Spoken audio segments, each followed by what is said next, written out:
Hi everyone, ಎಲ್ಲರಿಗೂ ನಮಸ್ಕಾರ. ನಳಿನ hub ಚಾನಲ್ಗೆ ಸ್ವಾಗತ. ಇವತ್ತು ಕೂಡ ನಿಮ್ಮೊಂದಿಗೆ ಒಂದು ವಿಷಯವನ್ನು ಮಾತನಾಡಲಿಕ್ಕೆ ಬಂದಿದ್ದೀನಿ ಫ್ರೆಂಡ್ಸ್. ಬನ್ನಿ, ಮಾತನಾಡೋದಕ್ಕಿಂತ ಮುಂಚೆ ನನ್ನ ಚಾನಲ್ಗೆ ಯಾರು ಸಬ್ಸ್ಕ್ರೈಬ್ ಆಗಿಲ್ಲ ಪ್ಲೀಸ್ ಸಬ್ಸ್ಕ್ರೈಬ್ ಮಾಡ್ಕೊಳ್ಳಿ ಆ್ಯಂಡ್ ಲೈಕ್ ಮಾಡಿ ಅಂತ ಹೇಳ್ತಾ ಸ್ಟಾರ್ಟ್ ಮಾಡ್ತಾ ಇದ್ದೀನಿ. ಜೀವನದಲ್ಲಿ ಯಾವ ನೋವು ಹೆಚ್ಚು ಗೊತ್ತಾ ಫ್ರೆಂಡ್ಸ್? ಹಣ ಕಳೆದುಕೊಂಡ ನೋವಲ್ಲ, ಒಂದು ಅವಕಾಶ ತಪ್ಪಿದ ನೋವಲ್ಲ, ನಾವು ನಂಬಿದವರಿಂದ ತಿರಸ್ಕೃತವಾಗುವ ನೋವು. ನಮ್ಮನ್ನು ಕಡಿಮೆ ಅಂದವರು, ನಮ್ಮನ್ನು ಕಡೆಗಣಿಸಿದವರು, ಅಯ್ಯೋ ನಿನ್ನಿಂದ ಏನೂ ಆಗಲ್ಲ ಬಿಡು ಎಂದು ಹೇಳಿದವರು, ಇವರ ಮಾತುಗಳನ್ನು ವರ್ಷಗಳ ಕಾಲ ನಮ್ಮ ಮನಸ್ಸಿನಲ್ಲೇ ಉಳಿಯುತ್ತವೆ ಅಲ್ವಾ? ಆದರೆ ಇಂದು ನಾವು ನಿಮಗೆ ಒಂದು ವಿಷಯ ಹೇಳಲು ನಾನು ಬಂದಿದ್ದೀನಿ. ಅವರಿಗೆ ಉತ್ತರ ಕೊಡಲು ಮಾತುಗಳ ಅಗತ್ಯವಿಲ್ಲ ಫ್ರೆಂಡ್ಸ್. ನಿಮ್ಮ ಬೆಳವಣಿಗೆಯೇ ಅವರಿಗಿರುವ ದೊಡ್ಡ ಉತ್ತರ ಅಂತ ಹೇಳ್ಬೋದು. ಎವ್ರಿವನ್ ಫೋಕಸ್ ರಿಜೆಕ್ಷನ್ ಅಂತ. ನೀವು ಮಾತ್ರ ತಿರಸ್ಕಾರ ಅಲ್ಲ. ಈ ಜಗತ್ತಿನಲ್ಲಿ ಪ್ರತಿಯೊಬ್ಬ ಯಶಸ್ವಿ ವ್ಯಕ್ತಿಯು ಒಂದಲ್ಲ ಒಂದು ದಿನ ರಿಜೆಕ್ಟ್ ಆಗಿದ್ದಾನೆ ಗೊತ್ತಾ? ಬರೀ ನಾವಷ್ಟೇ ರಿಜೆಕ್ಟ್ ಆಗಿದ್ದೀವಿ, ನಮ್ಮನ್ನಷ್ಟೇ ಕಡೆಗಣಿಸಿದ್ದಾರೆ ಅಂತ ಅನ್ಕೋಬೇಡಿ. ಪ್ರತಿಯೊಬ್ಬ ಏನು ಸಕ್ಸಸ್ಫುಲ್ ಆಗಿದ್ದಾನಲ್ಲ ಪ್ರತಿಯೊಬ್ಬ ಮನುಷ್ಯ, ಅವನು ಕೂಡ ರಿಜೆಕ್ಟ್ ಆಗಿರ್ತಾನೆ ಒಂದು ಸಮಯದಲ್ಲಿ. ಯಾರನ್ನಾದರೂ ಕೇಳಿ, ಅವರ ಜೀವನದಲ್ಲಿ ಒಂದು ಸಮಯ ಇರುತ್ತದೆ, ಅವರು ಒಂಟಿಯಾಗಿದ್ದ ಸಮಯ, ಯಾರೂ ನಂಬದ ಸಮಯ, ಅವ್ರಿಗೆ ಯಾರೂ ಸಪೋರ್ಟ್ ಮಾಡದ ಸಮಯ ಇರುತ್ತದೆ. ಆದರೆ ಅದೇ ಸಮಯ ಅವರನ್ನು ಬಲಿಷ್ಠರನ್ನಾಗಿ ಮಾಡುತ್ತದೆ. ದ ಪೇನ್ ಈಸ್ ರಿಜೆಕ್ಷನ್ ಅಂತ ಕೂಡ ಹೇಳ್ಬೋದು. ಯಾರಾದರೂ ನಮ್ಮನ್ನು ತಿರಸ್ಕರಿಸಿದಾಗ ನಮಗೆ ತುಂಬಾ ಕೋಪ ಬರುತ್ತೆ ಅಲ್ವಾ? ದುಃಖ ಅಂತೂ ತುಂಬಾ ದುಃಖ ಆಗುತ್ತದೆ. ಕೆಲವೊಮ್ಮೆ ಪ್ರತೀಕಾರ ಮಾಡಬೇಕು, ಅವ್ರಿಗೆ ರಿವೆಂಜ್ ತೀರಿಸ್ಕೋಬೇಕು ಅಂತ ಅನ್ನಿಸ್ತಾ ಇರ್ತದೆ. ಆದರೆ ಒಂದು ಸತ್ಯವನ್ನು ನೆನಪಿಡಿ friends, revenge never changes your life, growth changes your life. ನಾವು ರಿವೆಂಜ್ ತೀರಿಸ್ಕೊಳಕ್ಕೆ ಹೋಗಲೇಬಾರ್ದು ಯಾವತ್ತು. ಅದು ನಮ್ಮ ಗ್ರೌತ್ ಕಡೆ ನಾವು ಗಮನ ಕೊಡಬೇಕು. ಒಂದು ಸ್ಮಾಲ್ ಸ್ಟೋರಿ ಹೇಳ್ತೀನಿ ಇಲ್ಲಿ. ಒಬ್ಬ ಹುಡುಗನಿದ್ದ, ಅವನು ತುಂಬ ಕನಸುಗಳನ್ನು ಕಾಣ್ತಾ ಇದ್ದ. ಆ ಕನಸುಗಳನ್ನೆಲ್ಲ ಬೇರೆಯವರೊಂದಿಗೆ ಹಂಚ್ಕೊಳ್ತಾ ಇದ್ದ, ಹೇಳ್ಕೊಳ್ತಾ ಇದ್ದ. ಆದರೆ ಎಲ್ಲರೂ ಅವನನ್ನು ನೋಡಿ ನಗ್ತಿದ್ರು. ಏಕೆ?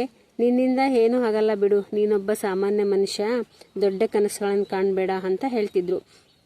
ಮೊದಲಿಗೆ ಅವನಿಗೆ ತುಂಬಾ ನೋವಾಗ್ಬಿಡ್ತು, ತುಂಬ ನೋವು ಅನುಭವಿಸಿದ.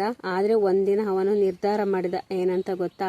ನಾನು ಯಾರಿಗೂ ಉತ್ತರ ಕೊಡೋದಿಲ್ಲ, ನನ್ನ ಫಲಿತಾಂಶಗಳೇ ನಿಮಗೆ ಉತ್ತರ ಕೊಡುತ್ತವೆ ಅಂದ. ಕೆಲವು ವರ್ಷಗಳ ನಂತರ ಅವನನ್ನು ನೋಡಿ ನಕ್ಕವರೇ ಅವನನ್ನು ಹೊಗಳಲು ಪ್ರಾರಂಭಿಸಿಬಿಟ್ರಂತೆ. ಈ ಸ್ಟೋರಿ ತುಂಬ ಚೆನ್ನಾಗಿದೆ ಅಲ್ವಾ? ಅದೇ ರೀತಿ ನಮಗೂ ಕೂಡ ಇದು ಅನ್ವಯವಾಗುತ್ತದೆ. Stop explaining your self. ನಾವು ಯಾವಾಗಲೂ ಎಕ್ಸ್ಪ್ಲೇನ್ ಮಾಡಬಾರ್ದು. ನಮ್ಮದೇನೇ ಆಗಿರ್ಬೋದು ಎಕ್ಸ್ಪ್ಲೇನ್ ಮಾಡ್ಕೊಳ್ತಾ ಹೋಗಬಾರ್ದು.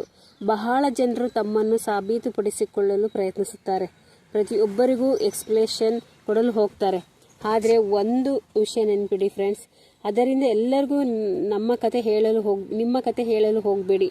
ನಿಮ್ಮ ಸಮಯವನ್ನು ನಿಮ್ಮ ಬೆಳವಣಿಗೆಗಾಗಿ ಬಳಸಿಕೊಳ್ಳಿ. ಟರ್ನ್ ಪೇನ್ ಇಂಟು ಪವರ್ ಅಂತ ಹೇಳ್ಬೋದು. ನಿಮಗೆ ಯಾರಾದರೂ ನೋವು ಕೊಟ್ಟಿದ್ದಾರಾ? ಅದನ್ನು ದುಃಖವಾಗಿ ಇಟ್ಕೊಳ್ಬೇಡಿ, ಅದನ್ನು ಮೋಟಿವೇಶನ್ ಆಗಿ ತೆಗೆದುಕೊಳ್ಳಿ, ಬಳಸ್ಕೊಳ್ಳಿ. ನಿಮ್ಮನ್ನು ತಿರಸ್ಕರಿಸಿದವರ ಮಾತುಗಳನ್ನು ನೆನಪಿಟ್ಟುಕೊಳ್ಳಿ, ಆದರೆ ದ್ವೇಷಕ್ಕಾಗಿ ಅಲ್ಲ, ಮುಂದೆ ಸಾಗಲಿಕ್ಕೆ. ಒಂದು ಬಿಗ್ಗೆಸ್ಟ್ ಮಿಸ್ಟೇಕ್ ಏನು ಗೊತ್ತಾ? ಕೆಲವರು ತಿರಸ್ಕೃತರಾದ ನಂತರ ಜೀವನವನ್ನೇ ನಿಲ್ಲಿಸ್ಬಿಡ್ತಾರೆ. ಅಂದರೆ ಕೆಲವ್ರು ಏನು ಮಾಡ್ತಾರೆ, ತುಂಬ ಕಡೆಗಣಿಸ್ತಾರಲ್ಲ, ತುಂಬ ನೋವು ಕೊಡ್ತಾರಲ್ಲ, ನನ್ನ ಜೀವನ ಇಷ್ಟೇ ಅಂತ ಹೇಳ್ಬಿಟ್ಟು ನಿಲ್ಲಿಸ್ಬಿಡ್ತಾರೆ. ಅವರು ನನ್ನನ್ನು ಇಷ್ಟಪಡಲಿಲ್ಲ, ಅವರು ನನಗೆ ಗೌರವಿಸಲಿಲ್ಲ ಎಂದು ಯೋಚಿಸುತ್ತಾ ಕುಳಿತುಕೊಳ್ತಾರೆ. ಆದರೆ ಒಂದು ಪ್ರಶ್ನೆ ಫ್ರೆಂಡ್ಸ್, ಇಲ್ಲಿ ನಿಮ್ಮ ಮೌಲ್ಯವನ್ನು ನಿರ್ಧರಿಸುವ ಹಕ್ಕು ಯಾರಿಗೂ ಇಲ್ಲ. ಬಿಲೀವ್ ಇನ್ ಯುವರ್ ಸೆಲ್ಫ್ ಅಂತ ಹೇಳ್ಬೋದು. ನಿಮ್ಮನ್ನು ನೀವು ಫಸ್ಟ್ ನಂಬಬೇಕಾಗುತ್ತದೆ. ಒಂದಿನ ಯಾರೋ ನಿಮ್ಮನ್ನು ನಂಬದೇ ಇರ್ಬೋದು, ಆದರೆ ಆ ಸಮಯದಲ್ಲಿ ಒಬ್ಬ ವ್ಯಕ್ತಿ ಮಾತ್ರ ನಿನ್ನನ್ನು ನಂಬುತ್ತಾನೆ. ಯಾರು ಗೊತ್ತಾ? ಅದೇ ನೀವೇ. If you believe in yourself you have already won half the battle. ನೀವು ಮಹಾಯುದ್ಧವನ್ನೇ ಗೆದ್ಬಿಟ್ಟಿದ್ದೀರಿ ಅಂತ ತಿಳ್ಕೊಳ್ಳಿ. ಸೈಲೆನ್ಸ್ ಈಸ್ ಪವರ್ಫುಲ್ ಅಂತ ಕೂಡ ಹೇಳ್ಬೋದು. ನಿಮ್ಮನ್ನು ತಿರಸ್ಕರಿಸಿದವರಿಗೆ ಉತ್ತರ ಕೊಡಬೇಕಾ ನೀವು? ಹೌದು, ಕೊಡಬೇಕು. ಆದರೆ ಮಾತುಗಳಿಂದ ಅಲ್ಲ, ರಿಸಲ್ಟ್ ಮೂಲಕ ಕೊಡಬೇಕು. ನೀವು ನಿಶಬ್ದವಾಗಿ ಕೆಲಸ ಮಾಡಿ, ನಿಶಬ್ದವಾಗಿ ಬೆಳೆಯಿರಿ. ಒಂದಿನ ನಿಮ್ಮ ಯಶಸ್ಸೇ ಮಾತನಾಡುತ್ತದೆ. Don't hate them. ನಾವು ಯಾರನ್ನು ಹೇಟ್ ಮಾಡಬಾರ್ದು, ದ್ವೇಷಿಸಬಾರ್ದು. ಇಲ್ಲಿ ಒಂದು ಮುಖ್ಯ ವಿಷಯ, ನಿಮ್ಮನ್ನು ತಿರಸ್ಕರಿಸಿದವರನ್ನು ದ್ವೇಷಿಸಬೇಡಿ.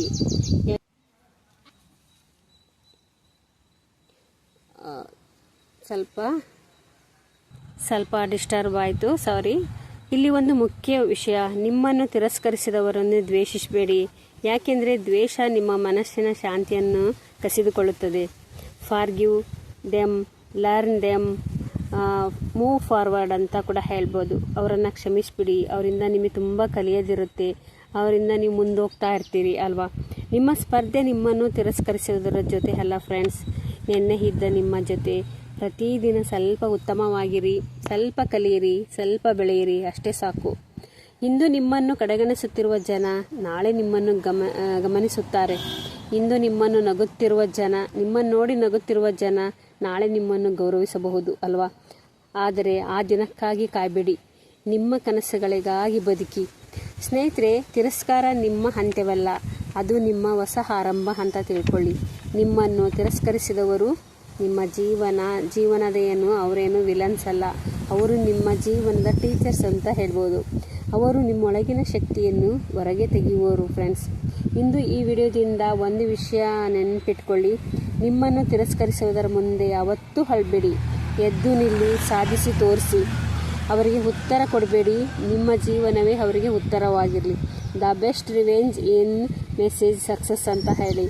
ನಿಮ್ಮನ್ನು ನಂಬದವರ ಮುಂದೆ ನಿಮ್ಮ ಕನಸುಗಳನ್ನು ಸಾಬೀತುಪಡಿಸುವುದಕ್ಕಿಂತ ದೊಡ್ಡ ಗೆಲುವು ಮತ್ತೊಂದಿಲ್ಲ ಫ್ರೆಂಡ್ಸ್. ಈ ವಿಡಿಯೋವನ್ನು ಇಲ್ಲಿಗೆ ಮುಗಿಸ್ತಾ ಇದ್ದೀನಿ.